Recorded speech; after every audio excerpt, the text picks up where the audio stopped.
Hi students, so inilah physics alpha, beta, gamma. So pertama sekali kamu kena tahu simbol alpha, beta dan gamma. Seterusnya kamu kena tahu nature dia. Alpha ialah helium He42, beta ialah elektron E091, gamma hanya simbol gamma sahaja. Seterusnya kamu kena tahu charge. Alpha positive charge positif 2, beta negative charge negatif 1 dan gamma tiada charge kosong. Seterusnya since alpha positif dia akan tertarik pada negatif, beta negatif dia akan tertarik kepada positif, maka gamma tiada charge, maka dia terus sahaja. Okey, seterusnya kuasa penembusan. Alpha weak penetration, beta medium penetration dan seterusnya gamma very strong penetration. Let's go next one. Now, kamu nak kena tahu kenapa alpha ni weak penetration. Dia tak boleh tembus paper. Beta, dia boleh tembus paper, tetapi dia tak boleh tembus aluminium. Gamma, dia boleh tembus paper, dia boleh tembus aluminium, tapi dia tak boleh tembus plumbum, iaitu lead. Sebab itulah kotak radioaktif kita diperbuat daripada lead. Seterusnya, alpha ni charge positif 2 kan? So, dia very strong ionization power. Beta medium ionization, and then gamma very weak ionizing power. Alpha ni slow, beta ni fast, tapi untuk gamma dia speed of light very fast, 3.0 times 10 to the power of 8 meter per second. So untuk alpha ialah helium, beta ialah elektron dan gamma ialah electromagnetic waves. Good luck. Bye.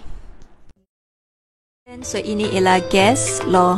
So dalam gas law ada 3, Boyle's law, Charles law dan pressure law. Cikgu remind siap-siap ini ialah law, bukan principle. So Boyle's law, P is inversely proportional to V. Charles law, V is directly proportional to T. So dia terbalik. So pressure law, P is directly proportional to T. So dalam eksperimen, bila kamu tekan kat situ, volume dia akan menurun dan pressure dia akan meningkat. Charles law, bila kamu panaskan dekat situ, automatik volume dia akan meningkat. Okey, pressure law, bila kita tak bagi ruang apa-apa dan kita panaskan dia, dan pressure dia akan meningkat. Okey, quite logic Seterusnya ialah sketchcraft, P dengan 1/V baru directly proportional. Untuk Charles law, V dengan T is directly proportional. Dan seterusnya pressure law, P dengan T is directly proportional. Okey, sambung kepada seterusnya. Dalam formula ialah P1V1 sama V2V2 untuk Boyle's law. Charles law ialah V1/T1 sama dengan V2/T2. Untuk pressure law ialah P1/T1 sama dengan P2/T2. Alright, so formula tu tolong ingat, okay? Reminder temperature dalam Kelvin, okay? So untuk tukar daripada darjah Celsius tambah 273. Nak patah balik tolak 273. Tolong hafal ya, kita tak bagi dalam exam. Alright, so seterusnya since tadi teacher dah buat salah, so P is inversely proportional to V, V is directly proportional to T, P is directly proportional to T. So maknanya kalau P meningkat, V menurun. So kalau ni V meningkat, T meningkat, dan P meningkat, T pun meningkat. Alright. Dan so ini ialah Pascal, Archimedes, Bernoulli's principle. So teacher remind saya ini ialah principle, okay? So dalam Pascal principle kita ada pressure, area dan force. Bila pressure meningkat, area menurun, force meningkat. So kat sini kamu nampak thumbtack, area tu kecil, force pressure tinggi. Bila area dia besar, force pressure rendah. Okay, so ada formula P sama dengan F/A. Formula ni ada kat depan, jangan risau. P is inversely proportional to A. Alright, so kita ada formula yang seterusnya, F1/A1 sama dengan F2/A2, yang mana pressure dia mesti sama. Okey, kamu pakai benda ni dalam Pascal principle, yang mana kamu gunakan dalam hydraulic system, hydraulic jack dan hydraulic brakes. Okay, let's go. Okay, untuk Archimedes principle, cara kamu nak faham ialah daya ke atas dengan daya ke bawah. Let's say teacher kata daya ke atas tu F1, daya ke bawah tu F2. F1 minus F2, kamu dapat buoyant force. So buoyant force ni ialah Archimedes principle, yang mana sama dengan mg. Dan mg tu ialah weight of water displaced.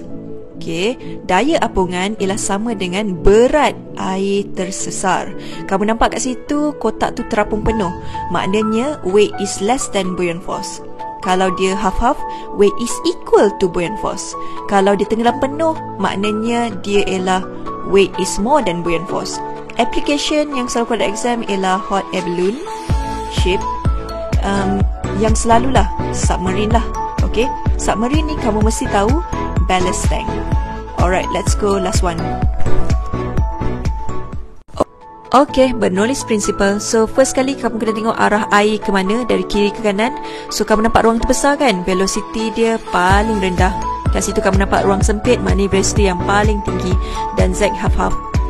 P increases as V decreases. So maknanya P is inversely proportional to V. So V tu ialah speed of water or air. So bermakna kalau kamu nampak kat situ, Vy is higher than Vz dan Vx. When pressure Y is lower than Pz is lower than Px. Okay, just balikkan saja. So application aerofoil, insecticide sprayer kadang-kadang keluar dari exam. Lepas tu carburetor, dan yang paling famous ialah Bunsen burner. Okay, good luck. Bye. So inilah impulse and momentum. Impulse, kamu kena faham ada dua formula. Satu ialah Ft, satu lagi ialah mv minus mu. So check apa yang dia bagi. F ialah force, T ialah time, M ialah mass, V ialah final velocity, U ialah initial velocity. Impulsive force F equals to mv minus mu over T. So dia ialah force, bukan impulse. So bila F increases, T decreases. Bila F decreases, T increases. Dan jom kita pergi pada momentum. Ada tiga jenis: elastic momentum, inelastic momentum, and explosion. So prinsip yang kamu nak kena tahu, total momentum before collision is equal to the total momentum after collision. Kalau tak ada total, bermakna kamu salah. Let's go. Maka ini kita panggil principle of conservation of momentum. Prinsip keabadian momentum. Tolong hafal selalu pada exam. So kamu kena tahu formula elastic momentum, m1u1 plus m2u2 equals to m1v1 plus m2v2. Inelastic momentum, m1u1 plus m2u2 equals to m1 plus m2 dalam kurungan v. Explosion, m1v1 plus m2v2 equals to 0. Untuk elastic momentum, dia tak melekat, so dia unattached. Okey, pelanggaran yang tak melekat. Inelastic momentum ialah attached, pelanggaran yang bercantum, yang melekat. Explosion, dia macam pistol, gun, archery or cannon. Good luck. Bye. Students, so inilah light. So first kali kita belajar reflection of light. Kamu kena tahu law of reflection. Angle of incident is equal to angle of reflection. I equals to R, seperti yang kamu nampak kat situ. Seterusnya kamu ada plane mirror, object dan image. U dengan V dia mesti sama, size dia mesti sama. Okay, virtual and laterally inverted, songsang sisi. Seterusnya kamu ada concave mirror dengan convex mirror. Ingat step Step 1 dan step 2. Nampak bersilang, itu ialah image. Teacher akan ajar lagi dalam live class, okay? Untuk concave mirror, step 1 dan 2 ialah step 3. Okay, again teacher akan ajar kat dalam live class. So, kamu kena tahu karakteristik, smaller size of image, real and inverted. Kat situ ialah smaller size of image, virtual and upright. Now, refraction of light. Phenomenon where direction of light change when crossing two medium of different densities, ketumpatan berbeza. So, contohnya daripada udara masuk ke dalam air, dia akan berubah. So, itu ialah formula. Now, velocity punya formula tu tak ada dalam exam, so kamu kena hafal, okay? Yang lain semua ada. So, kat situ kamu nampak kan, dekat udara, air dia besar, dia punya angle. Tapi bila dia masuk dalam gelas, kamu nampak kat situ, R dia kecil. Okay, kena tahu benda tu So, daripada gelas, kamu nampak dekat situ, air dia kecil. Tapi bila dia lepas ke udara, dia punya R dia akan besar balik. So, bermakna high density, ketepatan tinggi, small angle, okay, low speed and high refractive index. Tolong hafal, okay? So, example, fish eye view, swimming pool and twinkling stars. Okay, so untuk total internal reflection, first kali kamu kena belajar critical angle. So, angle of incident in denser medium is 90 degrees. Okay, seperti yang kamu nampak dalam gambar tu. So, kamu nampak situ angle I dia 48 dan dekat R tu jadi 90 darjah. So, inilah di mana kita panggil critical angle. 48 tu ialah critical angle. So, kamu boleh pakai formula 1/sin C equals to N. Seterusnya, lepas kamu dah faham benda tu, total internal reflection pula. So, when incident angle in denser medium exceeds its critical angle, so bermakna theta tu lebih daripada C. Okay, so dalam arti kata lain, let's say lah teacher pakai 48 tadi tu. So, kalau lebih daripada 48, maka dia akan mengalami total internal reflection, pantulan dalam penuh.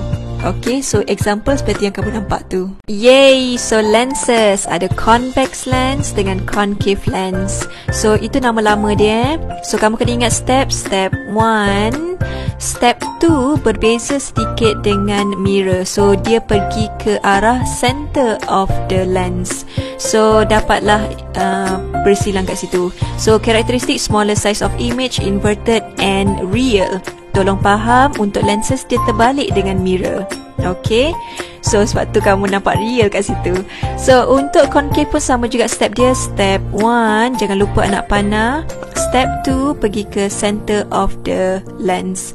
So, bermakna kita nampak bersilang kat situ. So, kita dapat karakteristik smaller size of image, upright and virtual, seperti yang kamu nampak kat situ. So, ini yang kamu kena hafal, okay? Microscope lens, teleskop dengan projector. So, semua ni kita pakai convex lens. Alright, see you. Good luck.